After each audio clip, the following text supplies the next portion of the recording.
بسم اللہ الرحمن الرحیم۔ کتاب المضاربہ، مکتبہ رحمانیہ صفحہ نمبر 273 اور مکتبہ بشرا صفحہ نمبر 384۔ قال وَإِذَا رَبِحَ أَخَذَ رَبُّ الْمَالِ مَا أَنْفَقَ مِنْ رَأْسِ الْمَالِ۔ جب مضارب کو نفع ہو گیا تو رب المال وہ رقم اٹھا لے گا جو رقم مضارب نے خرچ کی تھی راس المال میں سے۔ بس اس کو یوں سمجھیں، رب المال نے مضارب کو 1000 روپیہ دیا مضاربت کے لیے، اس نے 200 روپیہ خرچ کر دیا سفری وغیرہ ضروریات میں، سیب لینے کے لیے یا کچھ ہوا، 200 روپے اس پہ خرچ کر دیا، 800 روپے کے اس نے سیب لی، وہ واپس لے کر آیا، سیب بیچے تو وہ 600 روپے نفع ہوا، یعنی 1400 روپے کے ہو گئے، 800 کا وہ تھا، 600 یہ 1400 روپے اس کو حاصل ہوئے، 600 نفع میں ہو گیا۔ اب ان کی مضاربت مسئلہ ختم ہو گئی۔ اب جو رب المال پیسے اٹھائے گا تو وہ جب نفع ہو گیا تو رب المال وہ رقم بھی اٹھائے گا جو راس المال میں سے خرچ کی تھی اس نے سفری ضروریات وغیرہ میں۔ وہ کتنی خرچ کی تھی؟ 200۔ تو جب 1400 ٹوٹل پڑا ہے نا، وہ اس میں سب سے پہلے تو وہ 800 اٹھائے گا جو راس المال تھا، پھر وہ بھی اٹھائے گا جو اس نے خرچ کیا تھا۔ وہ کتنا خرچ کیا تھا؟ 200۔ تو وہ 200 کس میں سے جائے گا؟ وہ نفع میں سے جائے گا،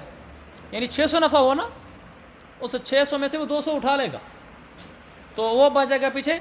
400۔ اب اس کا 1000 پورا ہو گیا، اب 400 کو تقسیم کریں گے آدھیات۔ یہ نہیں کہیں گے کہ 600 کو آدھیات تقسیم کریں گے، بلکہ 600 میں سے وہ پیسے وہ اٹھا لے گا جو پیسے اس نے سفری ضروریات وغیرہ میں خرچ کیا تھی تاکہ اس کا راس المال پورا ہو جائے۔ راس المال پورا ہونے کے بعد اب 400 نفع بچے گا، 600 نفع نہیں بچے گا۔ اب 400 کو تقسیم کریں گے، راس المال میں شامل کریں گے،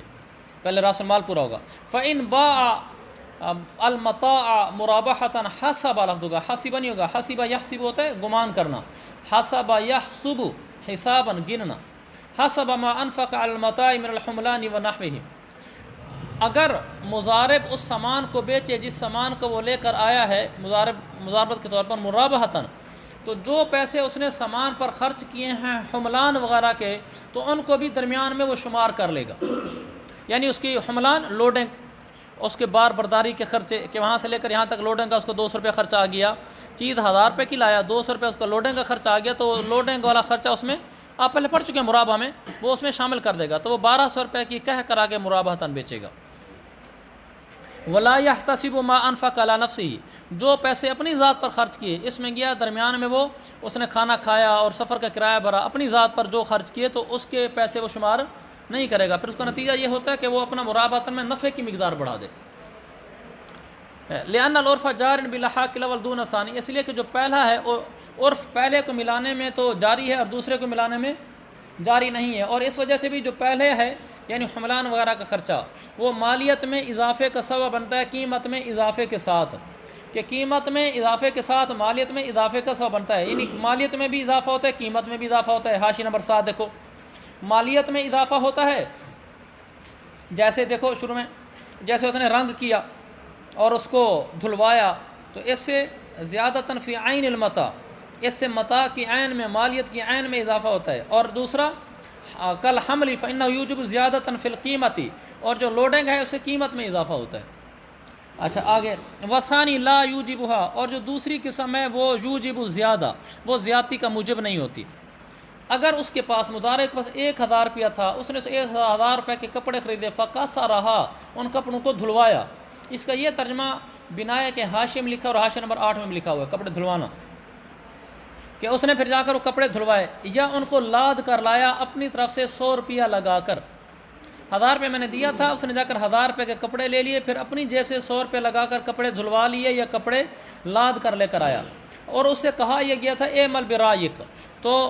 وہ 100 روپے میں متطوع ہوگا، اپنی جیب سے 100 روپے ڈالے گا، وہ مضاربت میں سے نہیں ہوگا۔ کیوں؟ کہ اس لیے کہ یہ جو اس کا طریقہ ہے، یہ کام ہے اس کا 100 روپے کے کپڑے دھلوانا، یہ اس کا رب المال پر قرض چڑھانا ہے، ایسے نا رب المال پر قرض لینا ہے، 1000 روپے کا تو سامان خرید لیا، 100 روپے کا قرض چڑھ گیا، اس نے کپڑے دھلوائے۔ فلا ينتظم هذا المقال على ما مر، جیسا کہ گزرا ہے یہ قول اعمل برائک استدانہ کو شامل نہیں ہوتا، وہ قرضہ نہیں لے سکتا، لہذا 100 اس کی جیب سے جائے گا۔ اس کا صحیح طریقہ ویسے یہ تھا، وہ یوں کرتا 900 روپے کے کپڑے لیتا، 100 روپے کے وہ دھلوائی کراتا، اب ٹھیک ہے 1000 روپے کے اندر اندر سب کچھ ہوتا، اب اس میں استدانہ نہ ہوتا۔ وہ ان سبغ احمرا، پیچھے ہم نے کہا کہ اس نے کپڑے دھلوائے، اب یہ کہ اس نے اس پر پینٹ کروایا پینٹ کا لفظ ہمارے نہیں استعمال ہونا چاہیے، اس نے اس کو رنگ کروایا، ڈائی کروایا نہیں، رنگ کروایا، تو فہو شریک لرب المال بما زاد الصبغ فیہ، رنگ نے اس کے اندر جو کچھ اضافہ کر دیا ہے، فیہا کے نیچے ہمارے یہاں 2 لکھا ہوا ہے، 2 نہیں 6 ہونا چاہیے، تو یہ فہو شریک، تو وہ شریک ہوگا اس چیز میں جو رنگ نے اضافہ کر دیا ہے اس میں، ولا یضمن، لا یضمن کے 2 ہونا چاہیے، اور مضارب اس کا ضامن نہیں ہوگا۔ پہلی صورت یہ تھی کہ اس نے کپڑے دھلوا دیے، کپڑے دھلوانے سے کپڑے کے اندر وہ اضافہ نظر آ نہیں رہا ہوتا کہ وہ پیسے کہاں لگے ہیں، کپڑے دھلنے میں تو نظر نہیں آتا نا،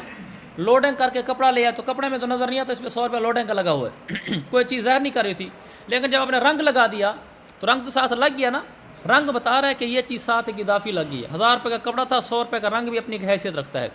گویا کہ اس نے اپنا مال رب المال کے مال کے ساتھ ملا دیا، اس کا مال ہے وہ پینٹ، وہ رنگ،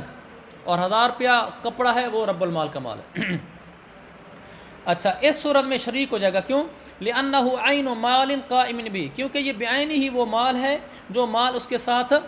قائم ہے، اس مسبوق کے ساتھ،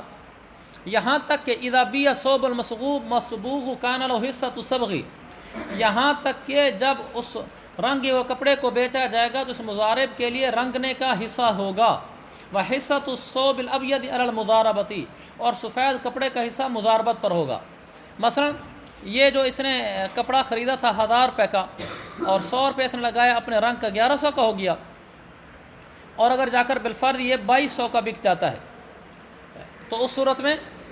ہم یہ کہیں گے کہ رنگ والی جو چیز تھی نا وہ 100 والی 200 میں ہوگی، اور 1000 والی 2000 میں ہو گئی، تو یہ جو اس میں 200 روپیہ آیا ہے نا، یہ 200 روپیہ اسی کا ہوگا، یہ اسی رنگ کے بدلے میں آیا ہے، اوپر والا جو 2000 ہے باقی سفید کپڑے کے بدلے میں آیا ہے وہ مضاربت پر چلا جائے گا، کیونکہ رنگ کا مالک یہ تھا، اس کے پیسے اسی کے لیے ہوں گے، برخلاف کسار اور حمل کے، کہ جو کپڑے دھلوانے اور لوڈنگ تھی وہاں پر یہ حکم ہم نے بیان نہیں کیا تھا،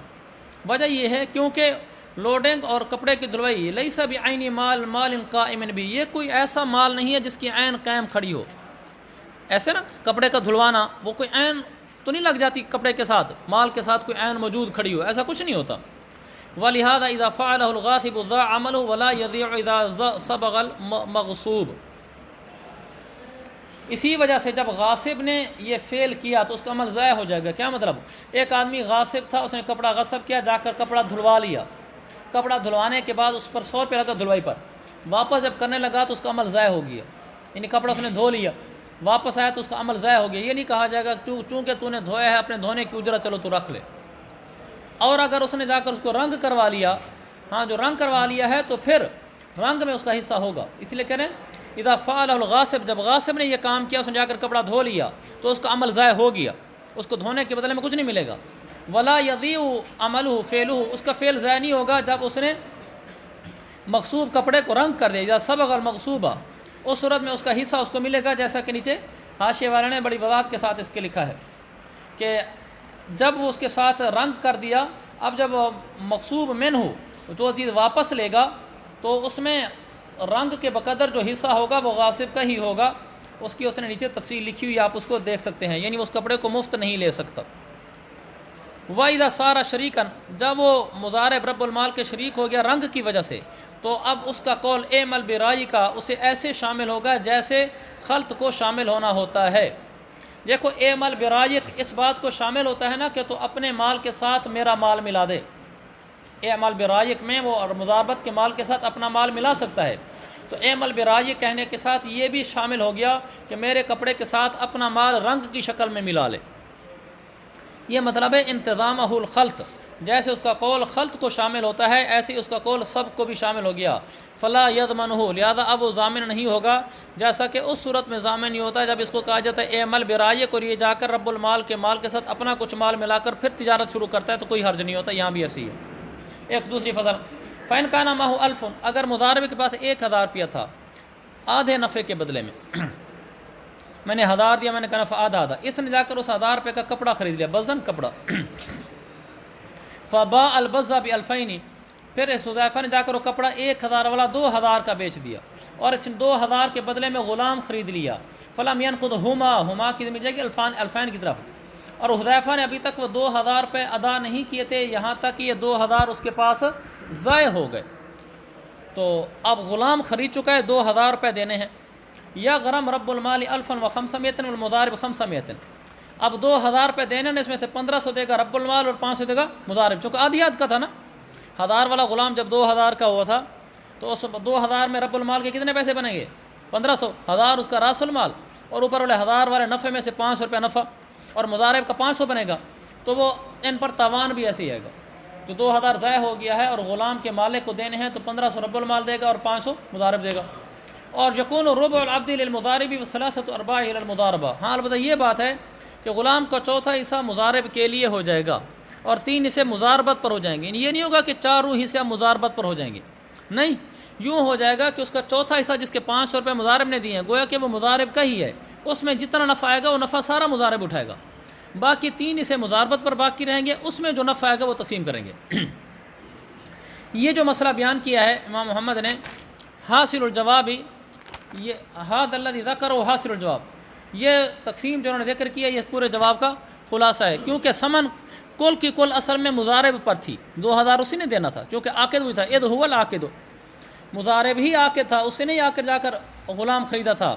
الا ان لو حق رجوع الى رب المال، مگر یہ کہ اس کو رب المال سے 1500 روپے لینے کا حق حاصل تھا، جیسا کہ ابھی ہم بیان بھی کریں گے۔ فیکون علیہ فی الآخرۃ،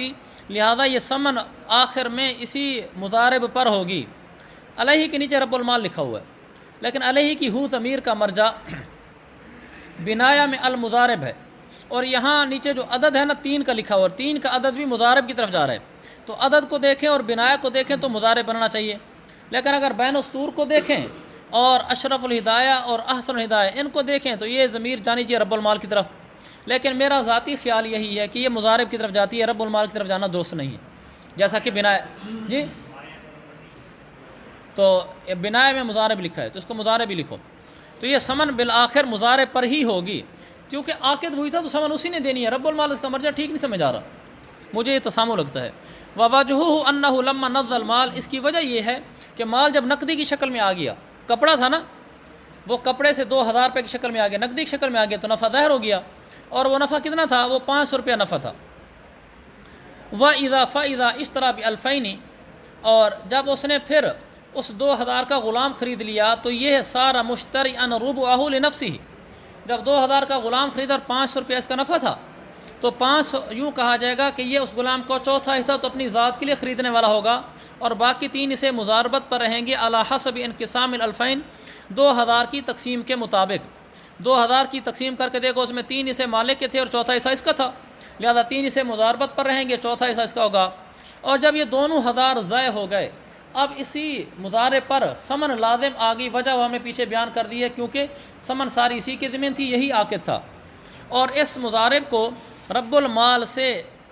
3/4 قیمت لینے کا حق حاصل ہوگا، واپس لینے کا، اس لیے کہ مضارب رب المال کی طرف سے ہی اس غلام کی خریداری میں وکیل تھا، جب یہ وکیل تھا تو اسے پیسے لے گا۔ البتہ یخرج نصیب المضارب وهو ربع من المضاربہ، البتہ جو مضارب کا حصہ ہے نا، چوتھا حصہ، وہ مضاربہ سے نکل جائے گا۔ میں نے آپ کو بتایا نا کہ جو چوتھا حصہ ہے وہ مضارب کا ہوگا، اس میں جتنا نفع آئے گا وہ مضارب کا ہوگا، باقی 3 حصوں میں مضاربت ہوگی، یہ مضاربہ سے نکل جائے گا۔ کیوں؟ اس لیے کہ اس کا حصہ تو اس پر مضمون ہے، اس لیے کہ جب اس نے اس کے پیسے دے دیے، چوتھا حصہ اس کی ملک میں داخل ہو گیا اور اس نے اس کا ضمان بھی بھر دیا، تو یہ حصہ اس پر مضمون ہو گیا، جب یہ اس پر مضمون ہو گیا تو مال مضاربت امانت ہوتا ہے، اس کا حصہ مضمون ہے اور مال مضاربت امانت ہے، مضمون اور امانت آپس میں منافات ہوتی ہیں، لہذا جو اس کا چوتھائی والا حصہ ہے ہم اس کو مضاربت میں نہیں ڈال سکتے، کیونکہ مضاربت میں ڈالیں گے تو مضمون امانت میں کیسے چلا گیا، تو بینہما منافات، مضمون اور امانت میں منافات ہوتے ہیں، لہذا ویبقى 3 ارباع العبد علی المضاربہ، غلام کا 3/4 حصہ مضاربت پر باقی رہے گا، لأنہ لیس فیہ ما ینافی المضاربہ، کیونکہ ان 3 حصوں کو مضاربت پر باقی رکھنے میں کوئی ایسی چیز نہیں ہے جو مضاربت کے منافی ہو، اس لیے کہ تینوں حصے امانت کے ہیں اور مضاربت بھی امانت ہوتی ہے، 3 حصے مضاربت پر باقی رہیں گے۔ وَيَكُونُ رَأْسُ الْمَالِ 2500، البتہ رأس المال اب 2500 ہو جائے گا، اس لیے کہ اس نے 1000 پہلے دیا تھا، 1500 رب المال نے اب دوبارہ بھرا ہے تو 2500 رأس المال ہو جائے گا، کیونکہ رب المال نے اس کو ایک دفعہ 1000 دیا تھا اور ایک دفعہ 1500 دیا تھا، اور مضارب اس غلام کو مرابحتاً نہیں بیچے گا مگر 2000 پر۔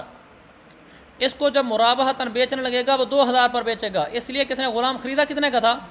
2000 کا خریدا تھا، اس نے تو 2000 کا خریدا تھا۔ اور یہ صورت وہاں زیادہ ظاہر ہوگی جب اسی غلام کو 4000 کا بیچا جائے۔ دیکھیں غلام تھا 1000 کا، غلام تھا 2000 کا خریدا، 2000 کا خریدا، اس میں سے 1500 رب المال نے دوسری دفعہ دیے ہیں، 1000 پہلے دیے ہیں، 2500 ہو گئے۔ اور نہیں 4000 کا غلام بکا ہے، 4000 کا جب غلام بکا ہے تو اس میں سے ایک ہی چوتھائی وہ کس کا ہے؟ وہ مضارب کا ہے۔ باقی جو بچیں گے نا 3 حصے، وہ جو 3 حصے ہوں گے نا وہ ہوں گے مضاربت پر۔ تو اس 4000 والے غلام کا چوتھا حصہ کتنا بنے گا؟ 1000 روپیہ، تو 1000 تو مضارب صافی اٹھا کے لے جائے گا، باقی بچے گا 3000۔ 3000 میں سے پہلے راس المال اٹھائیں گے، راس المال کتنا ہے اب؟ 2500، تو رب المال 2500 اٹھا لے گا، باقی بچے گا 500۔ اب 500 کو آدھیا تقسیم کریں گے۔ اب دیکھیں اس کی یہ صورت اس وقت ظاہر ہوگی جب اسی غلام کو 4000 کا بیچا جائے تو مضاربت کا حصہ ہوگا 3/4، یرفع راس المال 3/4 بنے گا، یہاں نہیں 3000 حصہ مضاربت کسا ہوگا 3000، تو اس میں سے پہلے راس المال اٹھایا جائے گا، کتنا ہے وہ 2500، وَيَبْقَى 500 رِبْحًا بَيْنَهُمَا، پیچھے 500 بچ جائے گا، وہ ان دونوں کے درمیان نفع کے طور پر تقسیم ہوگا۔ یہ سمجھ گئے 500 والی بات؟ وَإِنْ كَانَ مَعَهُ 1000، اگر مضارب کے پاس 1000 روپیہ تھا اور رب المال نے کسی اجنبی آدمی سے غلام خرید کر 500 کا اس غلام کو اسی مضارب کے ہاتھوں 1000 کا بیچ دیا، میں نے حذیفہ کو 1000 روپیہ دیا اور پھر میں نے بعد میں، یہ میرا اجنبی ہے امان اللہ، میں نے اس سے غلام خریدا 500 روپے کا، غلام خرید کر میں نے جا کر اسی حذیفہ کو بیچ دیا، اس نے مجھ سے وہ غلام 1000 کا خریدا، تو جو اس کے پاس 1000 روپیہ پڑا ہے وہ کس کا ہے؟ وہ میرا ہے، اور جو غلام میں نے دیا ہے وہ بھی میرا ہے، میں اپنے پیسے اپنا مال دے کر اپنا مال اسے واپس لے رہا ہوں۔ یہ اس میں پہلو ہے نا۔ اور ایک پہلو یہ کہ نہیں وہ مضارب ہے، جس کو چاہے بیچے جس کو چاہے نہ بیچے، اس کو میرے ساتھ سودا کرنے میں نفع نظر آ رہا تھا، اس نے اپنا بابا پیسے دے کر اچھا غلام خرید لیا، اور میں نے یہ غلام کسی کو بھی بیچ سکنا تھا، تو مجھے اس کو بیچنے میں نفع نظر آ رہا تھا، میں نے اپنا مبی بیچ کر پیسہ وصول کر لیا، میری غرض الگ ہے، اس کی غرض الگ ہے، میرا مقصود الگ ہے کہ پیسہ حاصل کرنا اور مجھے حاصل ہو رہا ہے، اور اس کا مقصود ہے کوئی اچھا مبی حاصل کرنا، وہ اچھا مبی حاصل کر رہا ہے، اس وجہ سے دیکھا جائے تو الگ الگ عقدیں۔ تو ایک لحاظ سے ہمارا سودا ٹھیک ہونا چاہیے اور ایک لحاظ سے ٹھیک نہیں ہونا چاہیے۔ ٹھیک اس لیے ہونا چاہیے ہم دونوں کے مقصود الگ الگ ہیں، غرضیں الگ الگ ہیں، لہٰذا عقد درست قرار دو، ہر کوئی اپنی غرض پوری کر رہا ہے بیع کے ذریعے سے، اور ایک لحاظ سے درست نہیں قرار دینا چاہیے تھے کہ میں نے اپنا پیسہ دے کر آگے سے اپنا پیسہ وصول کیا۔ اب دیکھو ان کا نامہ 1000، اگر مضارب کے پاس 1000 تھا، پھر رب المال نے کسی سے 500 کا غلام خرید کر مضارب کو 1000 کا بیچ دیا، تو اب یہ مضارب اس غلام کو مرابحتاً بیچے گا تو 500 کا بیچے گا، مرابحتاً بیچے گا تو 500 کا بیچے گا، حالانکہ اس نے غلام خریدا 1000 کا ہے۔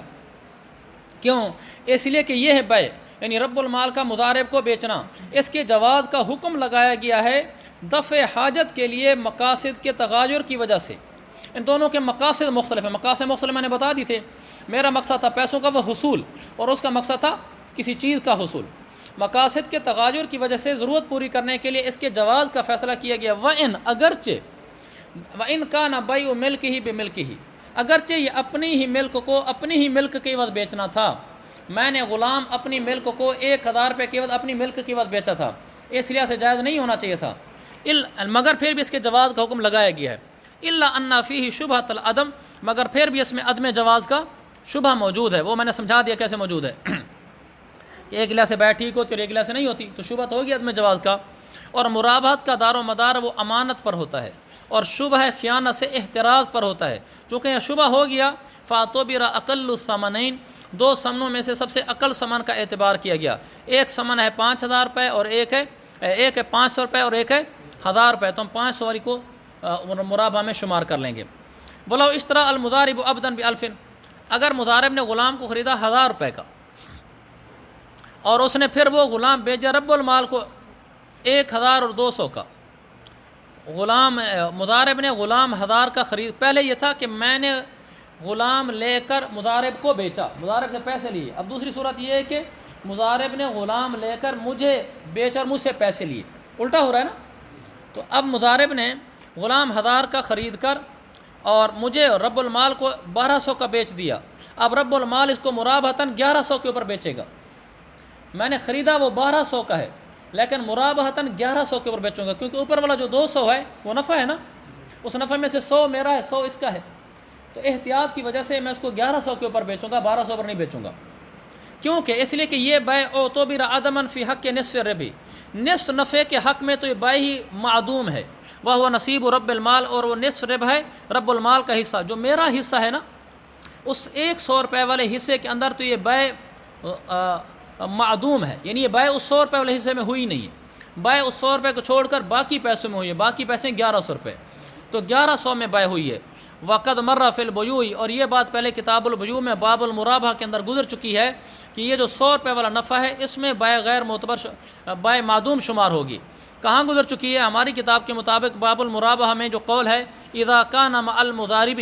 اور ہماری کتاب کے مطابق صفحہ نمبر 77 بنتا ہے، تم وہاں یہ لفظ دیکھ لینا کون سے صفحہ بنتا ہے۔ فَإِنْ كَانَ،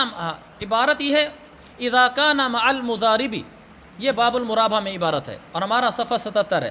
قال فَإِنْ كَانَ مَعَهُ أَلْفٌ بِالنِّصْفِ، آگے بالکل فَإِنْ كَانَ مَعَهُ أَلْفٌ، اگر مضارب کے پاس 1000 روپیہ ہے نصف کے بدلے میں، یعنی آدھا نفع ہے،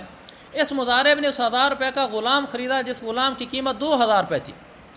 یعنی 1000 روپے دے کر 2000 کی قیمت والا غلام خریدا، بڑا مہنگا غلام آ گیا، اچھا قسم غلام آ گیا، اس غلام نے کسی کو قتل خطا کے طور پر قتل کر دیا، تو اب غلام کے اوپر دیہ دینی پڑے گی، تو اس غلام ثلاثۃ ارباع الفداء علی رب المال وربع علی المضارب، اس رب المال پر اس کے فدیے کے 3/4 آئیں گے اور مضارب پر 1/4 آئے گا۔ 1000 کا غلام خریدا تھا، وہ تھا 2000 کا، 2000 میں سے 1500 میرے ہوں گے اور 500 اس کا ہوگا، یعنی 3/4 میرے ہوں گے، 1/4 اس کا ہوگا۔ جب اس غلام کی قتل خطا کی دیت بھی ہم اسی حساب سے بھریں گے، میں 3/4 بھروں گا، وہ 1/4 بھرے گا، اس لیے کہ لأن الفداء مونۃ الملک، اس لیے کہ جو فدیہ ہے وہ ملک کا خرچہ ہوتا ہے، یعنی میری کتنی ملک ہے اس کے مطابق میں خرچہ کرتا ہوں، فدیہ یہ ہوتا ہے، فدیہ ملک کا خرچہ ہوتا ہے،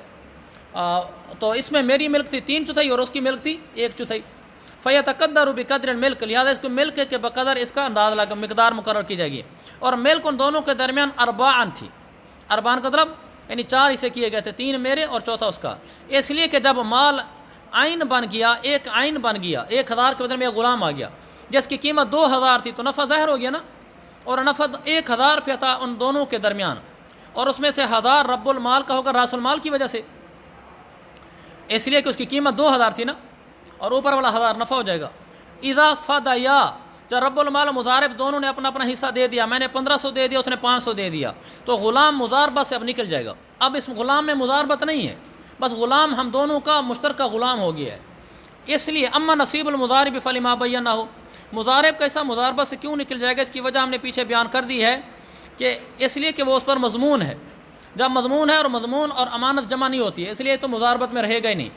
باقی جو رب المال کا حصہ ہے وہ کیوں نکل جائے گا، وہ قضاء قاضی کی وجہ سے، بھی قضاء القاضی بانقسام الفداء علیہما، اس لیے کہ قاضی نے فیصلہ کر دیا تھا ان دونوں کے اوپر فدیہ کو تقسیم کرنے سے، جب فدیہ کو تقسیم کرنے کے ذریعے سے قاضی نے فیصلہ کر دیا تو اب رب المال کا حصہ بھی مضاربہ سے ختم ہو گیا، غلامی مضاربت نہ رہا، کیوں؟ لما ان قضاء القاضی یتضمن قسمۃ العبد بینہما، اس لیے کہ قضاء قاضی ان دونوں کے درمیان غلام کے تقسیم کرنے کو شامل ہے، قضاء قاضی نے غلام تقسیم کیا نا، بے 3 حصے تیرے ہیں، 1 حصہ اس کا ہے، لہذا 3 حصوں کے پیسے تو دے، 1 حصے کا پیسہ وہ دے گا، جب قاضی نے اس کو غلام کو تقسیم کر دیا، والمضاربۃ تنتہی بالقسمۃ، اور مضاربت تو تقسیم ہونے سے ختم ہو جاتی ہے، غلام جب تقسیم ہو گیا تو مضاربت ختم ہو گئی، برخلاف پچھلے مسئلے کے جو مسئلہ پیچھے گزر چکا ہے، وہ جو شروع والا مسئلہ ہے جب 2000 ضائع ہو جاتے ہیں، پچھلا والا مسئلہ 2000 ضائع ہونے والی صورت میں ہم نے یہ کہا تھا مضارب کا حصہ مضاربت سے نکل جائے گا، باقی 3 حصے مضاربت پر باقی رہیں گے، یہاں تو پورا ہی نکل جائے گا اس مسئلے کے برخلاف، کیوں؟ اس لیے کہ اس پچھلے مسئلے میں ساری ثمن مضارب پر ذمہ تھی، اگرچہ اس مضارب کو رب المال سے واپس لینے کا حق حاصل تھا، لہذا وہاں تقسیم کی کوئی ضرورت نہیں تھی، چونکہ وہاں تقسیم نہیں ہوئی تو مضاربت ختم نہیں ہوئی، اور یہاں تقسیم ہو رہی ہے تو تقسیم سے مضاربت ختم ہو رہی ہے۔ وَلِأَنَّ الْعَبْدَ الْخَاطِئَ كَالزَّائِلِ عَنْ مِلْكِهِ مَا بِالْجِنَایَةِ، دوسری بات یہ کہ جس غلام نے قتل خطا کیا ہے یہ ایسے ہے جیسے ان دونوں کی ملک سے باہر نکل گیا ہو، جنایت کرنے کی وجہ سے، یعنی غلام نے جب جنایت کر لی تو جنایت کرنے کی وجہ سے غلام ان دونوں کی ملک سے نکل کر اس کی ملک میں چلا گیا جس کے لیے قتل خطا کیا ہے، جب ان دونوں کی ملک سے نکل گیا ہے تو اس کا ہو گیا، کیونکہ تو قتل خطا کر چکا ہے، اس کے بدلے میں اس کو پیسے دینے پڑیں گے، گویا کہ غلام ان کے پاس چلا گیا ہے، کہ جب غلام اس آدمی کے پاس چلا گیا ہے تو ہم نے دوبارہ فدیہ دے کر غلام اس سے لیا ہے۔ دفع الفدائی کا ابتداء الشرائی، یہ فدیہ کا دینا ایسے ہے جیسے اس آدمی سے غلام کو ابتداءً خریدنا، چونکہ غلام تمہاری ملک سے زائل ہو گیا تھا خطا کرنے کی وجہ سے، تو دوبارہ اب ہم جو فدیہ کے پیسے دے رہے ہیں نا، گویا کہ ہم غلام اسے خرید رہے ہیں۔ جب غلام خرید رہے ہیں تو پھر مضاربت کہاں رہی؟ لہذا غلام ان دونوں کے درمیان 4 حصوں میں چلا جائے گا، مضاربت پر باقی نہیں رہے گا۔ تو یہ ہوگا کہ ایک دن مضارب کی خدمت کرے گا اور باقی 3 دن رب المال کی خدمت کرے گا۔